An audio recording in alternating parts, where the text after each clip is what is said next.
नमस्कार दोस्तों, मेरा नाम है प्रदीप चौहान। बात समझनी है तो पूरी सुननी होगी। लोकसभा में, राज्यसभा में चुप्पे चुप्पे एक नया कानून आता है, पास हो जाता है, किसी को नहीं पता। पता है क्या कानून था? कि कुछ भी हो जाए, इलेक्शन कमिश्नर कुछ भी कर दे, उनके खिलाफ कानूनी कार्रवाई नहीं की जा सकती। अब आप मुझे बताओ, ऐसे कानून की क्या जरूरत? अगर ईमानदारी से इलेक्शन कमिश्नर काम कर रहा है तो ऐसे कानून की क्या जरूरत? भाई और बहनों, किसान को पीट कर जेल में डाल देते हैं, मजदूर को दो जूते मार कर जेल में डाल देते हैं, युवा पेपर लीक के बारे में धरना देता है, लाठीचार्ज होता है, अंदर कर देते हैं, एफआईआर लग जाते हैं।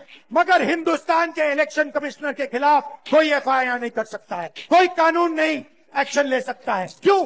इसका एक ही कारण है, ये लोग नरेंद्र मोदी की वोट चोरी में मदद कर रहे हैं। इसलिए पहले तो अडानी को बचाते थे, अंबानी को बचाते थे, अब एक और खासम खास हो गए हैं हमारे ज्ञानी बाबा। इन्हें बचाने के लिए भी पूरे सिस्टम को उतार दिया है। 272 लोगों को अभी उतारा है ज्ञानेश को, जो हमारे मुख्य चुनाव आयुक्त है, या पूरे चुनाव आयोग को बचाने के लिए अभी और कितनों को उतारेंगे और कहां कहां उतारेंगे? सवाल यह है कि कहां कहां उतारेंगे, कब कब उतारेंगे। और उससे भी बड़ा सवाल यह है कि ज़रूरत क्यों पड़ी ये 272 लोगों को उतारने की, अपने ज्ञानी बाबा चहेते ज्ञानी बाबा को बचाने के लिए? क्यों ज़रूरत महसूस हुई? क्या सिर्फ इसलिए कि राहुल गांधी ने ऐलान किया है कि बेशक हम बिहार में हार गए हैं, लेकिन ये जो एसआईआर का मुद्दा है और चुनाव आयोग को एक्सपोज करना हम छोड़ेंगे नहीं, बल्कि इसको और बड़ा करेंगे, जिसकी शुरुआत दिल्ली के रामलीला मैदान से करेंगे। एक जन आंदोलन के रूप में बदलना चाहते हैं राहुल गांधी इसको। इससे डर गए हैं क्या? इसलिए इन लोगों को उतारा गया है। इन लोगों ने उतर के अपनी फजीयत ज़्यादा करा ली, अपनी हकीकत सबको बता दी। इसलिए मैं राहुल गांधी को राय दूंगा कि ये जो 272 लोगों की लिस्ट है ना, इसको अपने सीने के साथ लगा के रखें, हमेशा अपने पॉकेट में रखें, और याद रखें जिस दिन राहुल गांधी तुम्हारे पास सत्ता आएगी, इस लिस्ट को भूलना मत। ना इस 272 की लिस्ट को भूलना, और दूसरी जेब में वो लिस्ट भी राहुल गांधी की हमेशा होनी चाहिए जो कांग्रेस छोड़कर गए हैं और जो गांधी नेहरू परिवार और राहुल गांधी को सुबह से शाम तक गालियां देते रहते हैं। इन दो लिस्टों को राहुल गांधी को कभी अपने सीने से अलग नहीं करना चाहिए, क्योंकि ये राहुल गांधी को मोटिवेट करते रहेंगी। राहुल गांधी आपको याद दिलाते रहेंगी कि आपको क्या करना है और क्यों करना है। भले ही राहुल गांधी बड़े दिल के हों, मजबूत दिल के हों, लेकिन उनके साथ जो कांग्रेस समर्थकों के जो इमोशन जुड़े हैं ना, उनको बुरा लगता है, उनको धक्का लगता है। हम बहुत छोटी सी चीज़ है, हम राहुल गांधी के आसपास नहीं फटक सकते। हमारी कांग्रेस में कोई से नहीं है, ना हमारा कांग्रेस से कोई लेना देना है, ना हमारी कोई इच्छा है कांग्रेस से जुड़े हम। क्योंकि हम कांग्रेस की बात करते हैं, इसलिए हमें रोज़ाना 20 फ़ोन आते हैं, मैसेज आते हैं, जो इस तरह से अपना दुख व्यक्त करते हैं। उन्हें बुरा लगता है देख के।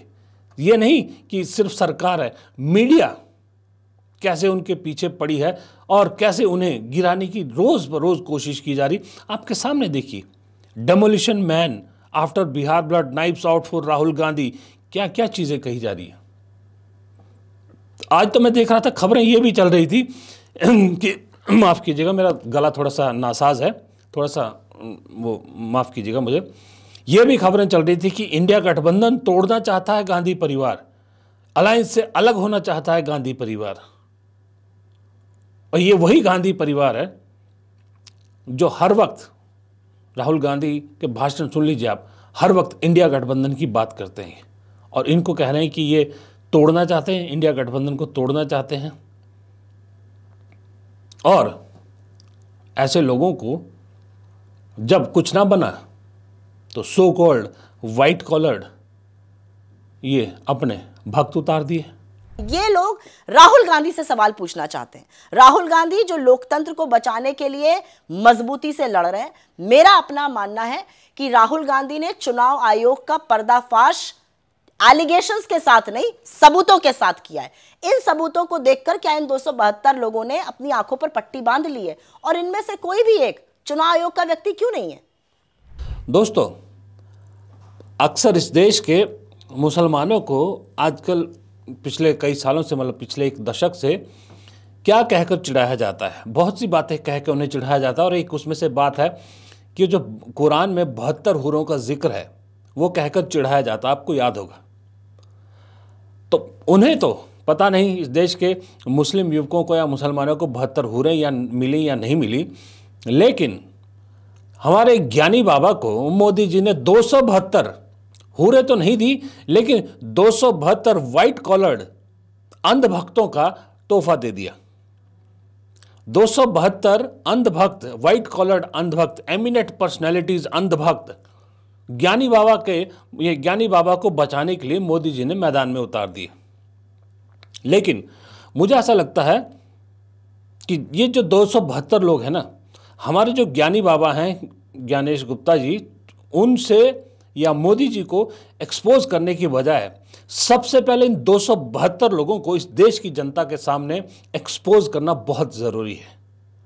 मैं सैल्यूट करता हूं इस देश की जनता को, मैं सैल्यूट करता हूं उन युवाओं को, मैं सैल्यूट करता हूं उन पत्रकारों को जिन्होंने इन 272 में से ज़्यादातर लोगों का कल से कच्चा चिट्ठा निकालकर सोशल मीडिया पर डाल दिया, लोगों को सच्चाई इनकी बता दी कि ये असल में हैं क्या चीज़ें।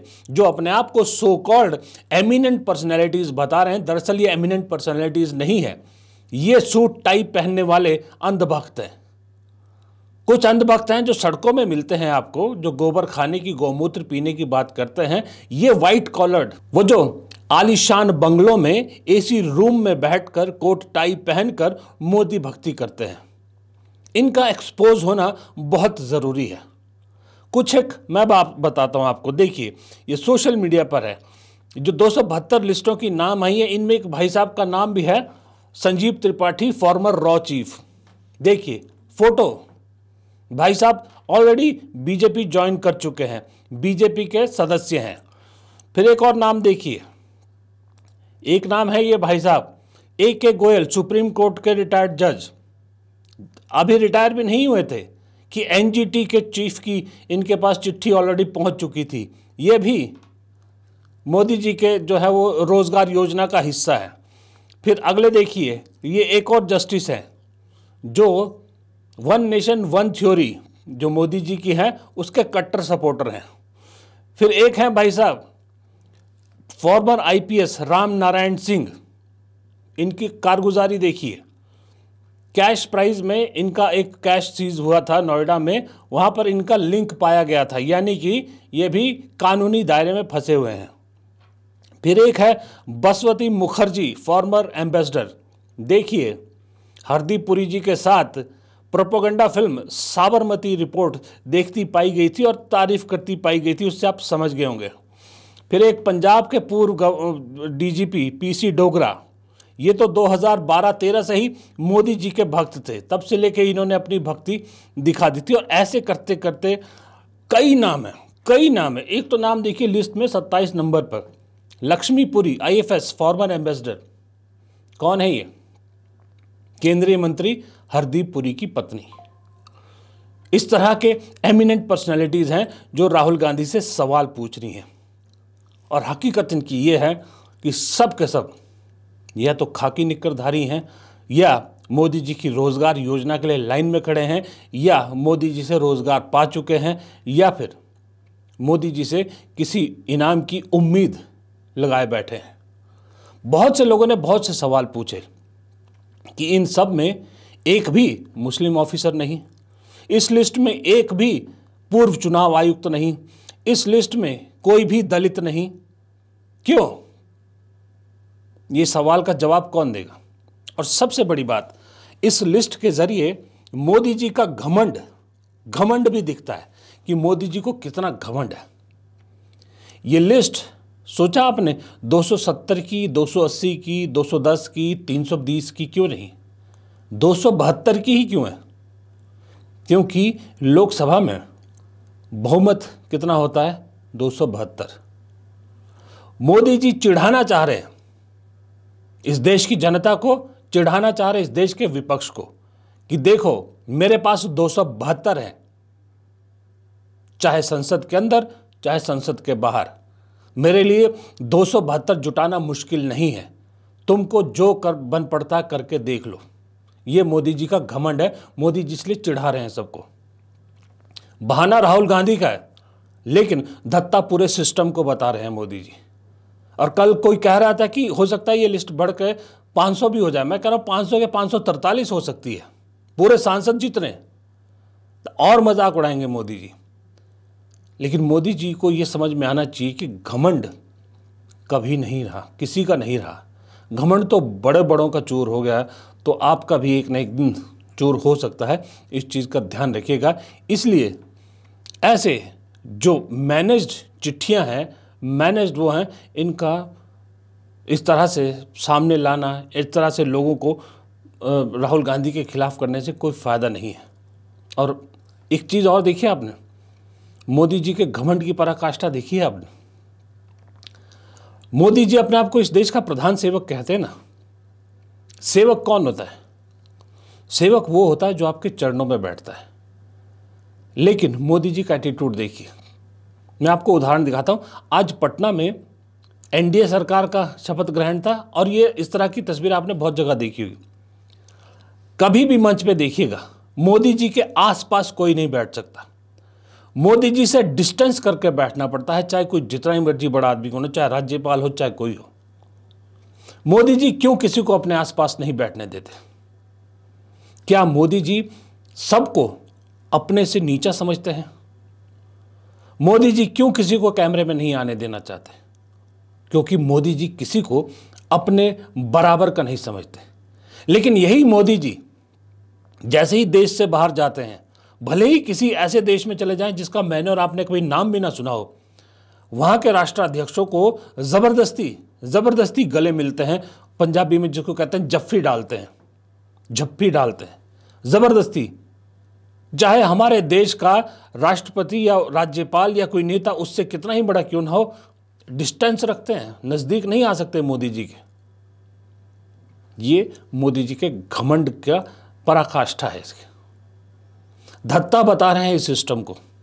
खैर, ये वक्त है, इस वक्त ने ये 272 लोगों पे क्यों मुझे ज़्यादा गुस्सा आ रहा है, इन 272 लोगों ने न सिर्फ खुद को एक्सपोज किया है, बल्कि इनके पीछे जो इनकी पदवी लगी है ना, IAS, IPS, ambassadors, IFS, army officers, मेरे हिसाब से इन्होंने उसको बदनाम किया है।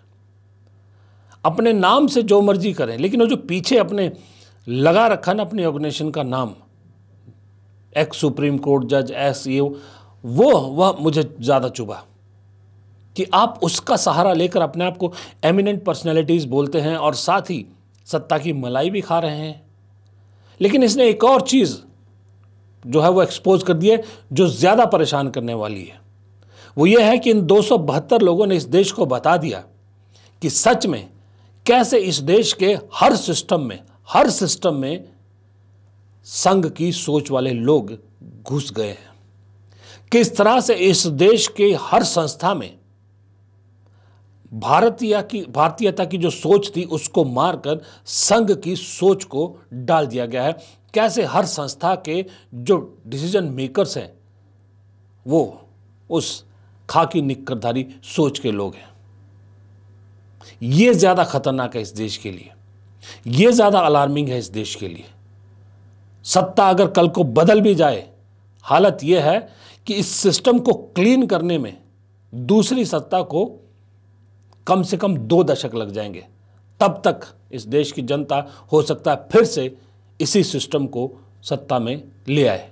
डर इस चीज़ का है, सबसे बड़ा सवाल इस चीज़ का है, और सबसे चिंता का विषय यही है। इसलिए ये जो 272 हैं, ऐसे लोगों को एक्सपोज कीजिए। जो आपके पास इनके लिए जानकारी है, कुछ भी है, आप डालिए, बताइए। ऐसे लोगों का एक्सपोज होना बेहद ज़रूरी है ताकि दूसरे लोगों को सबक मिले। फिलहाल इस वीडियो में इतना ही।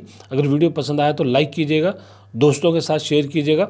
कमेंट बॉक्स में राय ज़रूर दीजिएगा, अगर आपके पास कोई जानकारी है वो भी ज़रूर दीजिएगा। और अगर आपने चैनल को सब्सक्राइब नहीं किया है तो प्लीज़ चैनल को सब्सक्राइब ज़रूर कीजिएगा। नमस्कार।